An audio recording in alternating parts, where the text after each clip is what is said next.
Cities 92.9, the news and talk of Bloomington normal. And folks, I'm scared. I'm Kat Peterson, Cities 92.9, and we are talking with the lovely Susan Adams and Julie Fosdick, and they are landowners here, and they've been telling me about two pipelines scheduled to come to Illinois, and this is going to be the first trickle effect. Now, I'm going to show you guys on the live stream. You guys can always check it out on Facebook, YouTube, Twitter, Instagram. You guys can kind of see this spider veiny type looking map. Tell me about this map. Tell me about net zero and why these CO2 capture pipelines are being pushed by people in the federal government, our state government, folks like Tyler Young. Tyler Young was talking about Gibson City, one of these pipelines. It's a local pipeline. It is not the Navigator or Wolf pipeline. And he's pro pipeline. And Tyler Young was telling us about how this is going to save ethanol. And I want to get your reaction about what Tyler said and how he's a proponent of the Gibson City pipeline. I don't know if he necessarily was talking about Navigator and Wolf so much.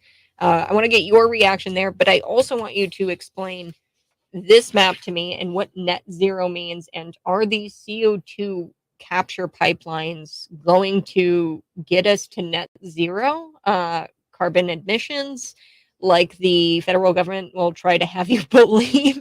uh, your thoughts here first on the net zero in this map that looks very spidery. I mean, this was a study done. Can you explain this map that I've got in my hands right now? Princeton University did a study to try to see what it would take to get to net zero for our country.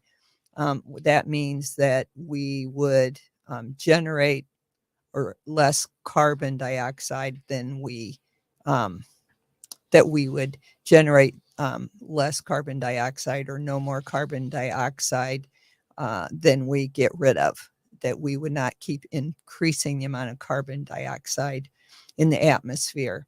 And that's a very strong push of our government right now is this climate, to stop climate change. The goal of that is to stop climate change. And but the question is whether some of these things are really net zero, whether some of these actions are really net zero, and for instance, with a power plant, all of the studies that I've seen, in order to capture the carbon from a power plant, it uses a lot. It is so energy consumptive that it's not going to get you to net zero. It's actually going to be probably a positive, it's probably going to be a carbon positive action. Plus, then they use up, for a power plant, their designs that they've come up with use up just increasingly huge amounts of water to do that. So then that's a whole nother environmental disaster. So, this has not really been demonstrated that it can really be carbon neutral, that it would really be a carbon negative project. Yeah, because the energy to put out these carbon emissions and to funnel it through these pipelines is going to take more energy to funnel that carbon out of the ethanol plants. Let's just say that, because that's the low hanging fruit right now that the Navigator and Wolf pipelines want to target, because that is a cleaner carbon. It's probably easier to get this past the American people, Illinoisans, right? It's easier because, one, everybody loves ethanol because we're all a bunch of corn farmers here, right? And we want to see ethanol survive. And if our ethanol companies are getting paid and they are getting more money, and then that's a market, right? We sell our corn to the ethanol companies to ferment, and then they create ethanol, okay? And then they create this carbon emissions that gets funneled out into these pipelines. So our corn farmers here are probably going to really love this because, and look, I come from a corn family. I'm a corn girl, right? And we grew up farming, and this is what the farmers are starting to see is, these ethanol companies are going to start funneling those carbon emissions into those pipelines. And it's really going to cause those ethanol companies to produce or have to exert more energy, therefore more carbon. So it's not really net zero, like you were saying, Julie. And this map, you said it was the Princeton study? Princeton University did that study, and Okay. it's called the Net Zero America. And it's just a bunch of pipelines, and they say that this is what needs to happen in order to achieve net zero. But like we discussed, that's not really net zero because you have to have more energy to pump the CO2 out of your plant if you're an ethanol plant. Now, there are no pipelines currently like this. Illinois is going to be the first, are they not? But there is pipelines in Decatur. There's a local pipeline project happening in Gibson City, like Tyler Young was talking about. How new is this, I guess? Well, the ADM, which was the first one to start doing this, started it in 2011. I believe they started their first injecting in 2011. They filled their first well and finished in 2014, I believe, with the first million metric ton of CO2. They sealed that and then created a second well, and they started that, I believe, in April of 2017, and they're currently still filling that. So those are, it's considered industrial CO2 capture. Those are projects that are storing CO2 with using short pipelines and in their own immediate vicinity. Doesn't take a lot of extra energy it takes some extra energy to clean it up, but it's fairly clean and pure as it is. And the same thing for the Gibson City one. Some of what you get into is if you have adequate water now, will you have adequate water tomorrow if you're having to clean up CO2 for injection purpose? And that's where some of this comes from. Okay. And now one thing I want to kind of like basically talk about in a very basic form is the CO2 pipeline and these rupturings that could happen. So you guys were explaining to me that the way they rupture is different that of a natural gas pipeline. So Tyler Young was also concerned, your counter position here. He was concerned about safety as well. He made that known. But he said, EPA, OSHA, they would come in and save the day. I have my qualms with the EPA and OSHA and these bureaucracies and how they run things just generally. But what I'm worried about is that these things are going to rupture, and they rupture in a different way. Can you explain the process of how these things rupture and how that differs from something like a natural gas pipeline? He brought up the fact that, we are surrounded by dangerous technology, and Gibson City has different storages for, natural gas and things like that. So we have risks that we're living amongst every day. What's so different about the carbon pipeline?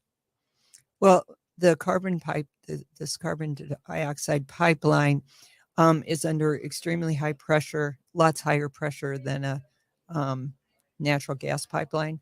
And these pipelines tend to rupture, like they unzip, they kind of split lengthwise, and it's a pretty violent eruption. And then the CO2 compared to other things, CO2 is heavier than air. It stays close to the ground, and it doesn't dissipate really fast, and it displaces oxygen. And so human beings cannot breathe in an oxygen-free or deficient environment. And also, you can't jump in a car yeah, and run out because a car or it's gas or diesel needs oxygen. So unless you have an electric vehicle, you would not be able to escape. But because it's also odorless and colorless, you can't see that cloud. You can't see that plume. And where the plume would go and how it would drift is extremely hard to predict. It's really not possible to come up with a like, gee, if you live a mile away from the pipeline, you're safe, because it depends so much on whether it's winter, summer, what the atmospheric conditions are, the topography, the wind direction. There's just so many variables that it's extremely hard for them to predict where at any certain point, if that pipeline would rupture, where that plume cloud would move to and who would be in danger. Mm. Now I'm reading this Chicago Sun-Times article, and I wanted to bring this up to you. The Biden administration has ramped up funding to build a carbon dioxide removal industry. So, say it ruptures. I'd imagine that this ramped up, he's using these federal funds. I think it's the Inflation Reduction Act, which is so funny in and of itself, because Inflation Reduction Act, but you're using funds from the Inflation Reduction Act to um, remove carbon if carbon pipelines rupture. I'm not too sure how all that works and why it's called the Inflation Reduction Act, but um, so they're building up funds for carbon dioxide removal industry. Is that the removal in the case that it ruptures, or is that the removal of carbon pipe, or like the carbon removal industry that comes into these plants and participates in the removal of the carbon emissions that these factories produce?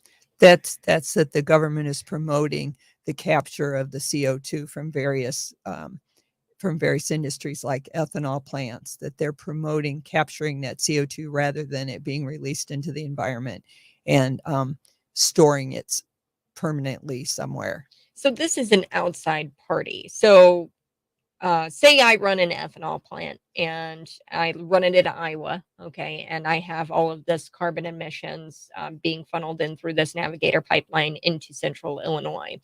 Um, is my company going to have to do that, or are these outside third party people who come in and they specialize in the carbon removal and the funneling of this? So obviously, is there manpower that goes behind this, or is this something that just happens, or like after you install it? Like right now, their carbon emissions, where does the factories, the ethanol factories, right, the people who produce the ethanol, where do their carbon emissions go right now?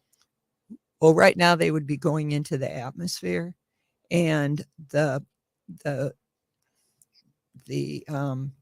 push from the federal government is to capture that instead. Mm. And my understanding is that a plant would build their own facilities to capture that CO2, but then they would pay the people that operate the pipeline to take it, and then in exchange, the industry, like the ethanol plant, would receive tax credits from the federal government for every metric ton that they put on the pipeline. Oh. And then part of the other process is the ethanol that's generated still has to be compressed and cooled, and there's a lot of process in there to get it prepped, ready to put onto the pipeline. Some ethanol plants don't want to take that on themselves, so they're allowing another party to do it, and in some cases it's the pipeline party to take care of cooling down. You have to take the water out of CO2 and compressing it to send it on into a pipeline.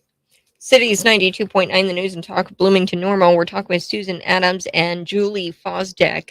I wanted to reset there and then also tell our listeners about these meetings. So my next question is going to be, what can you do about this?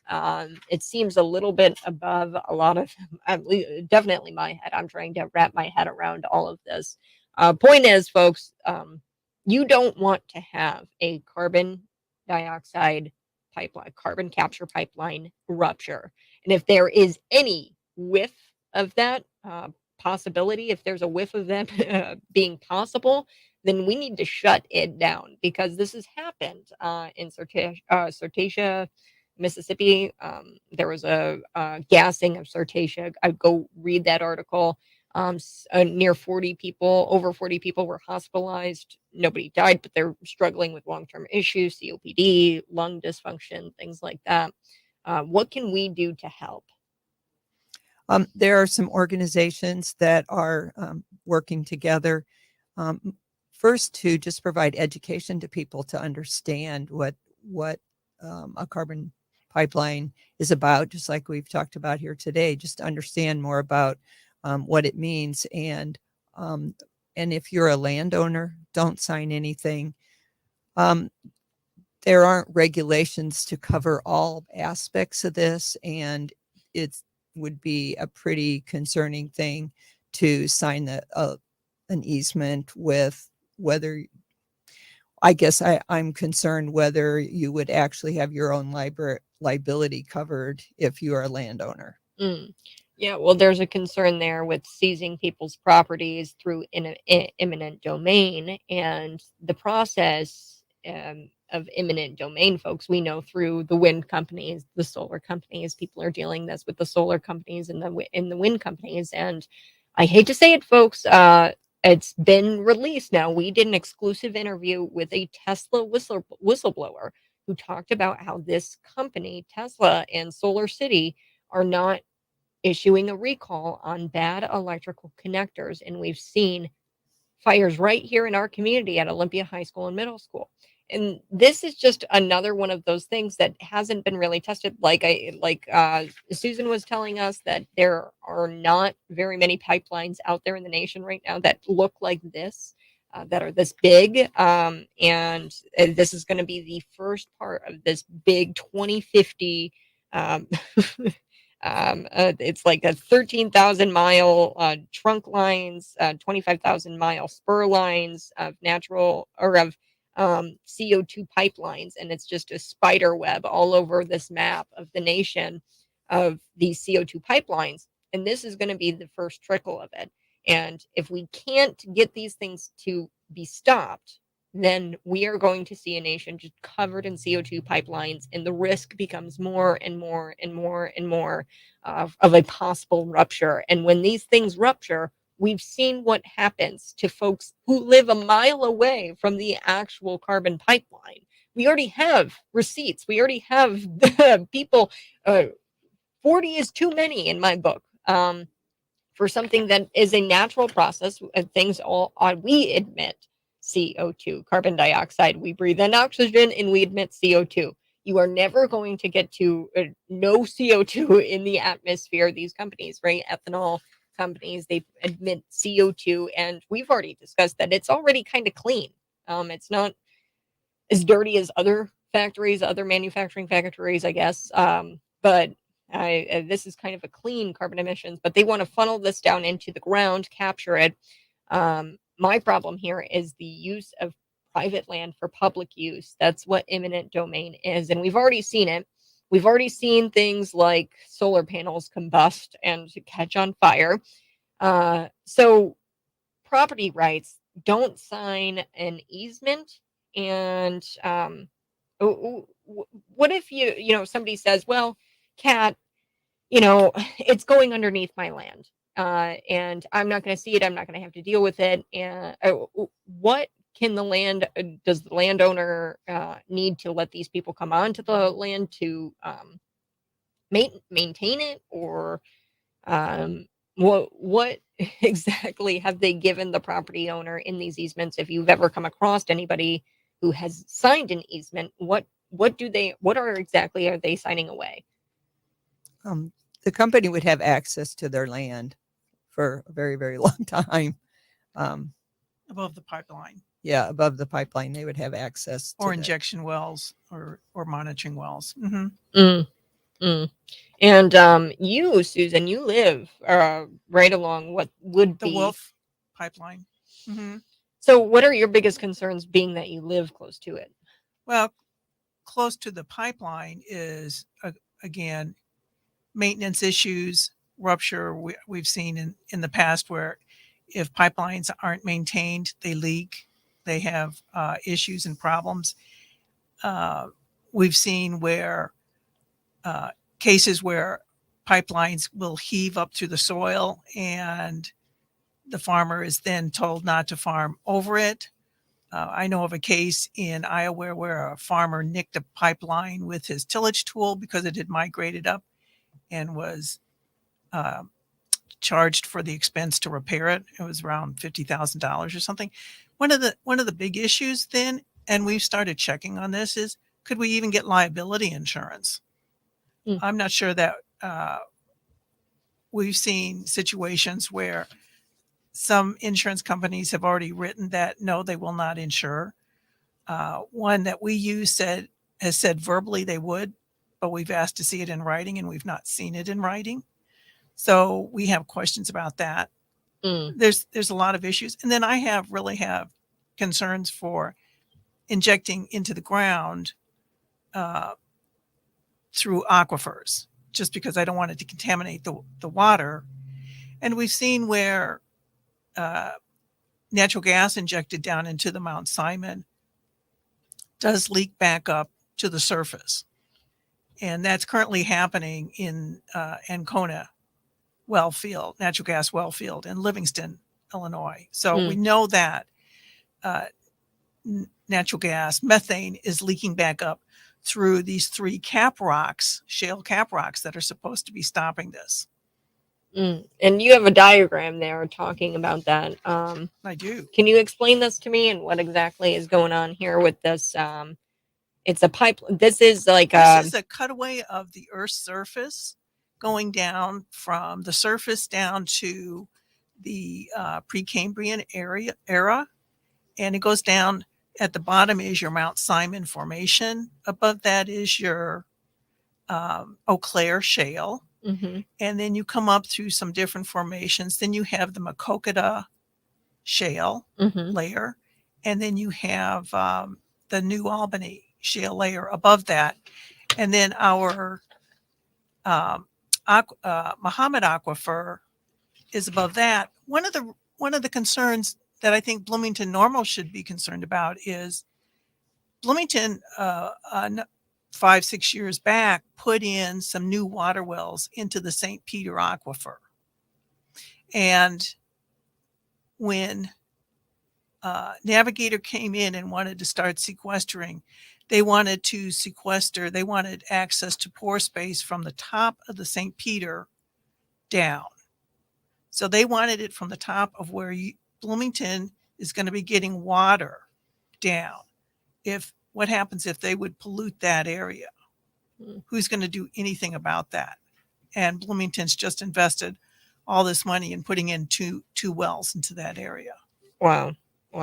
And another thing I wanted to ask about was the Springfield meeting you guys were at. So Sangamon County Board seems like, are they opposed to this carbon pipeline, this Navigator Wolf pipeline? Are they opposed to that as of right now, or are they for it? The Navigator pipeline would cross Sangamon County, and that county board has passed a moratorium on it, and then they extended their moratorium. And the meeting Monday night was basically kind of a hearing where both sides could give their points as to, whether they supported it and why, and why people would oppose it. And the Sangamon County Board, my understanding, is considering whether they will just become an official opponent of that pipeline or not. Interesting. And how many people were at that meeting? Somewhere between 500 and 600 people. Wow. And what was the sentiment? Was there a lot of people for it, against it?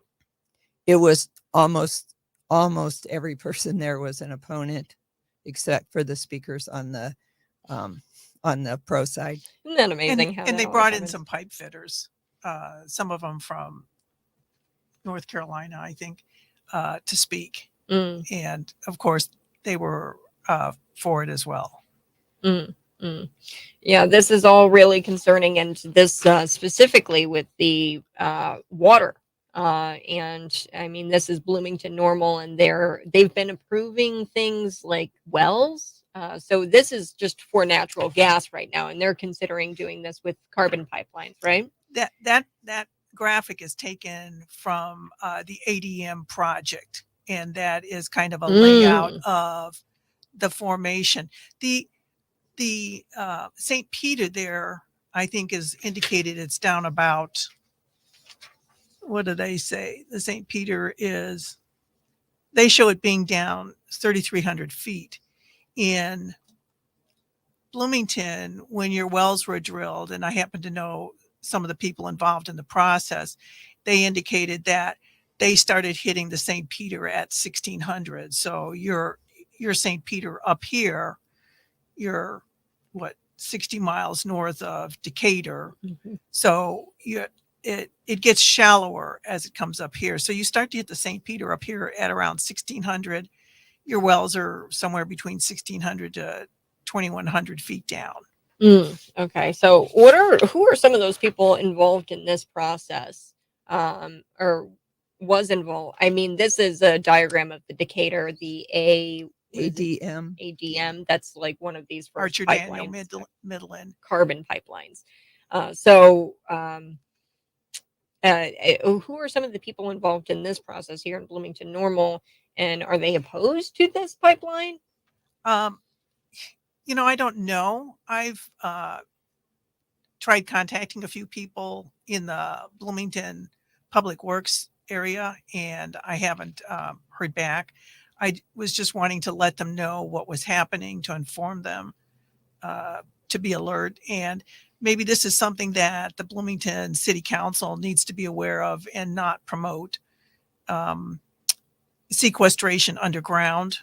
It could impact their future water supplies. Yeah, because we have an aquifer. Well, we get our water supply from the aquifer here in Bloomington. Yeah. Well, Bloomington gets most of their water from Lake Evergreen and Lake Bloomington. You get surface fed water. And that's why Bloomington wanted to put in some wells, is to actually be able to get some water from down deep when you're going through a drought time, to have backup supply. Okay, so the Bloomington aquifer, and they could be drilling. So that would be the Navigator pipeline, not the Wolf pipeline, but the Navigator pipeline might be going Neither in. pipeline's coming through McLean at the moment. Okay. But Navigator has signed up pore space in McLean County in the southwest corner of it. So that would be where that aquifer is then, in Bloomington. So the Bloomington City Council should be somewhat aware of this. I think they'd want to be knowledgeable about it. Interesting. Yeah, well, and the aquifer on the chopping block right now, is there an aquifer on the chopping block for the Navigator and Wolf pipelines then? Or like, is there going to be one that's drilled into right now, or no? Yeah. Yes. Right now, Navigator has signed up pore space under the Muhammad Aquifer, and also it would be under the St. Peter. And they've signed up pore space, so they would be drilling down through those aquifers. And initially, when all of this started, Oxy USA came in first, and they said, "Oh, we won't be storing underneath an aquifer." And I thought, "Oh, good, fine."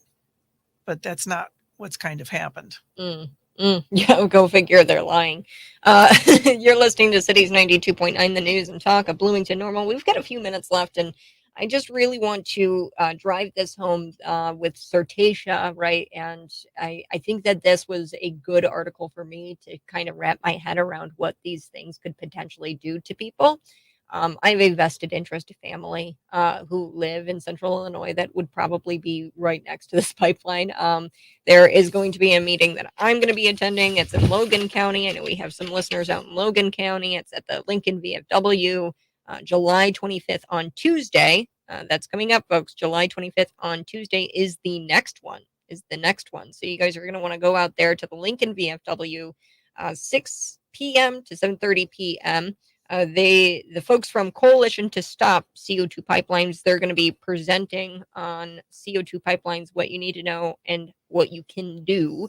Real quick before we go today, ladies, can you tell me why you guys is what you could just give up on this, or pull a Tyler Young and sign some sort of easement and get some funds. He talked about how he did get funds, but he can't talk about that because he's under some sort of gag order, which in and of itself, I'm just going to be honest here, folks, does not sound very transparent to me, and it's concerning. But you guys can probably speak to that a little bit, that this is pretty regular.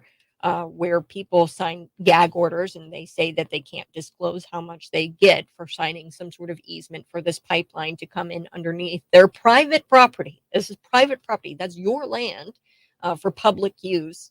Um, can you guys explain to me why not just sell out? Is the rupture really like something that of great concern to you guys? What why not sell out? Well, for me, the concern for the pipeline, for the risk of the pipeline, the town of Satartia only had a population of 40. So when you consider how many people were hospitalized, that's like the whole town. So for instance, my family lives near Atlanta, or lives in Atlanta, Illinois, and this pipeline would go around the edge of Atlanta, and that town has about 1,600 people. And so if you have 1,600 people overcome in their homes, who's going to come rescue them? And I also had the opportunity, our family had the opportunity to sign up to lease our pore space. But I think there's just too much unknown. They've completed one well at Decatur, but what happens when you put multiple wells? And the one in Decatur is much shorter, right? The pipeline is shorter, but the well is as deep as these wells would be. What is it? A category 6? It's a class 6 permit well. Class 6 well. But we don't know. I mean, they just closed that well not in the last couple of years, and we don't know what's going to happen to that over the really long haul. They closed it, so they're not even funneling CO2.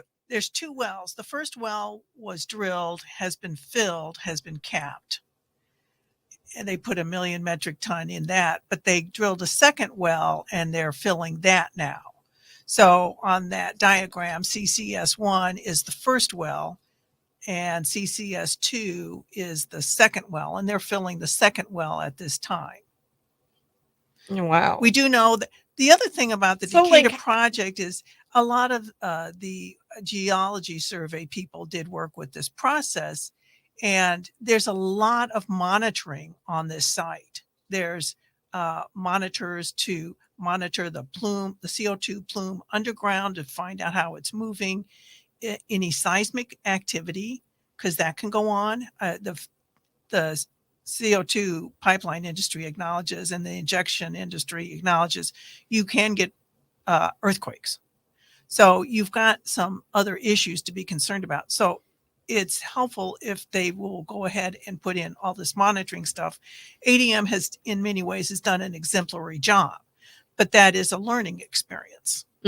Well, and my concern here is that they seem to have filled these tanks pretty quickly, right? When did this go in? Well, what's interesting is they filled the first one, they filled that between 2011 and 2014. They started on the second one in 2017.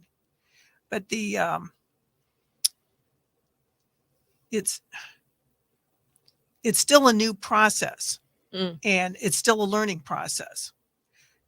ADM has been able, in a 10-year time frame, has been able to capture a little less than 1 year's production of CO2. Now that doesn't sound to me to be very efficient. No. And I don't know if any of these other processes are new enough to make this more efficient or not. I know when I've walked through this process, you see 30,000, I think it's 30,000 horsepower engines. And it's like, really? Yeah, and I don't understand the whole riff around this climate change, how CO2 is the big bad boogeyman here. It just still doesn't make a whole lot of sense to me that this is like, they're almost pitching this as if it's like necessary. This is something that we've had for years, carbon emissions. Now why all of a sudden do we want to capture that and shove it underground? I don't know what the sudden panic is here. Maybe because it's easier to identify and quantify than other things. So then they can, you can say, yes, we did this and we accomplished this. But one of the things I would like to see before any pipeline with sequestration is approved is I would like to see a study that actually shows that ultimately, by the time you manufacture pipe and do all of these things, that in the lifetime of this, it would actually be a carbon negative project.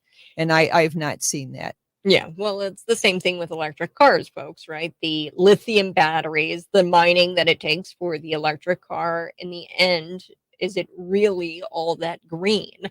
Are EVs green vehicles? Because they mine lithium.